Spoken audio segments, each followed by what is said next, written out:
You've never been to like any other Hospitalized for crying too hard? That's insane. What? They have like serious problems if they if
Hello and welcome to Out of the Loop. My name is Luis. And I'm Dylan. And we're here to talk to you about news you don't find anywhere else.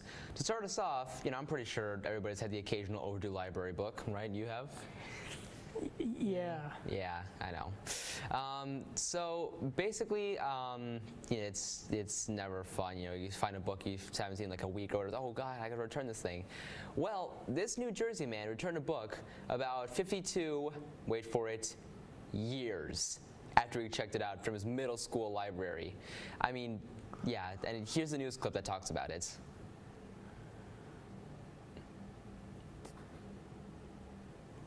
New Jersey man pushed the limit on the appropriate time to return a library book. Harry Cram recently returned the family book of verse by Louis Gannett, a publication he checked out from his middle school when he was 13 years old. The book was 19,345 days overdue. The 65-year-old says he found the book recently while he was cleaning out his basement, and he started to feel guilty. When he asked my name, I told him I can't give it to him because of the witness protection program. It lasted a couple seconds. I mean, it was like, holy shit, I still have the... Sorry about that. At 10 cents a day, Cram could have owed about $2,000 in fees, but school officials say they aren't really looking to collect. So, 65-year-old Harry Crane checked out a library book from his middle school when he was 13 years old, and after cleaning out his basement about 52 years later, he found it and was feeling extremely guilty, saying, "Oh, I completely forgot about this thing." So he turned it back, and I'm just glad they have managed to waive the fees, because he would have been owing about $2,000 in late fees for that thing. I mean, really, what's the latest you ever returned a book or anything? Okay, yeah, I mean, latest maybe a few days. Yeah. For me, like, one, why, I guess if he's feeling guilty, but like at that point, why bother? I'm surprised the library even remembers that book existed. I'm kind of half surprised the library even exists 52 years later for him to return a book to. I mean, I know there's a lot of old libraries and old schools, but yeah, I don't know. Still, that 52 years is a lot of time. Then again, there is a school that's there are schools that are like over 100 years old and stuff, but I guess.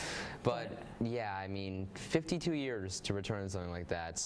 I don't know how you can just forget it for that long. Oh yeah, and like what? You never moved or anything? You've lived in that same, like, I wonder how after all this time that book evaded him for 52 years. The world may never know. They even said, like, as they returned, they even said they were looking for it. They never knew where it ended up, but now they know. It's now on display in the library for everybody to see. For someone else to probably rent and come back a century later. Come back, yeah. Yeah. Wow. It that's crazy to me. Yeah. So that really puts into perspective of human attention span to know when this happens. I would say. So, anyway, with that out of the way, what do you have for us today, Dylan? Well, Luis, first of all, let me just say, let me just ask you, are you a fan of the movie Armageddon? Yes, actually, I do like it. I've seen it, and I've seen it a few times. I do like it. Starring Bruce Willis and Ben Affleck, directed by the great Michael Bay. Yep. Well, then maybe you'll be happy to know that this film could maybe potentially kind of become a reality. I'm both excited and scared about that. You should be. Because less than a decade, we're going to be seeing an asteroid flying right by our planet. Check out this clip.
So, in less than 10 years now, on April 13th, 2029, which, by the way, also happens to be a Friday the 13th. What are the odds?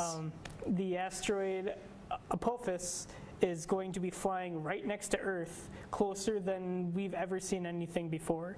And by close, I mean, like they said in the video, 19,000 miles from Earth. Jeez. Like to give you that context again, like the moon is in between 225,000 to 252,000 miles from us. So this asteroid is like super close. Yeah, that's...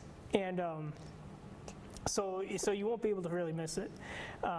Now, I know this is sounding a little too close for comfort right now, but fear not. The scientists that are recording, and keeping an eye on this asteroid said that it is not going to collide with Earth or anything. Not. And that rather it'll be a spectacle for everyone to kind of just enjoy. I've heard it's going to just it'll look like another shooting star, but it's going to be a little bit closer. Yeah, that's... God. But scientists, they're also taking the time to, these 10 years to kind of study and research this meteor as it heads on this 10-year trek, including ways we can actually come into contact with the asteroid. So they're thinking they might even be able to get a spaceship out to this asteroid on its way here. That'd be something. Yeah, right? And I know what else they're going to do too is that they're going to actually take the time to kind of almost plan somewhat of like a scenario where a meteor was going to collide with Earth. They're going to kind of monitor it and record what exactly goes on and ways they can then counteract it if an asteroid were to ever be on a crash course directly to Earth, which they have said that this time we're good, but and the future is always uncertain. Hopefully by the time that ever happens, we have the particle cannons ready. Yeah, exactly. So that's what they're going to test out there.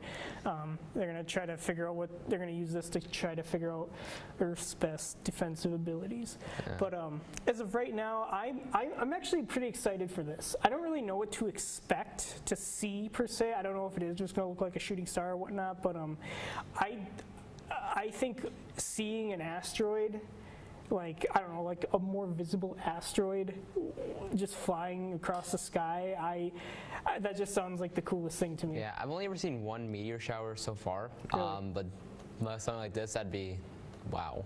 Yeah. And the next thing we might be able to see something like this would be Halley's Comet, and I don't know how many years again. It'd be like, isn't it like the 2040s or something? Potentially, that sounds about right. Yeah. I'm not too big of a space guy, or as far as like actual science stuff, Yeah. but I know a spectacle when I see one, and this is sure to yeah. be one, I would say. So yeah, at least we don't worry, guys, we got time. Yeah, then hey, if anything comes to effect, we just have to get some oil drillers, go to the asteroid, and put a nuke in the middle. Exactly, just like Ben Affleck did. Yep. All right then. Well, I guess that about wraps us up. That is the wrap All right then. So now you guys are in the loop. on what's out of the loop. We'll see you next time.